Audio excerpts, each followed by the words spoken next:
অনেকে বলতেছেন আমেরিকা হামলা করবে, ইরান শেষ হয়ে যাবে। তাদের বলি, শেষ হয়ে গেলে ফিলিস্তিনের শিশুদের চোখে যে আগুন দেখো, সে আগুন কিভাবে এখনো জ্বলে? শেষ হয়ে গেলে ইরানের বৈজ্ঞানিকেরা কেন এখনো গোপনে কাজ করে? শেষ হয়ে গেলে এক জনপদের সাহস কিভাবে বিশ্ব শক্তির রাডারে ধরা পড়ে?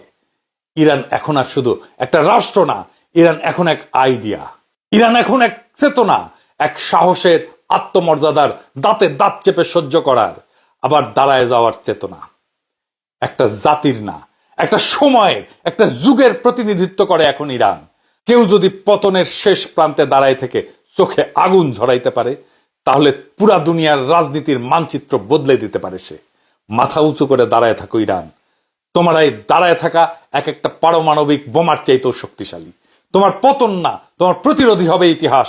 আর সেই ইতিহাস লেখা থাকবে, একটা জাতি যখন আত্মমর্যাদাকে জড়ায় ধরে, তখন দুনিয়ার সব মিসাইলও তার কণ্ঠ রোধ করতে পারে না।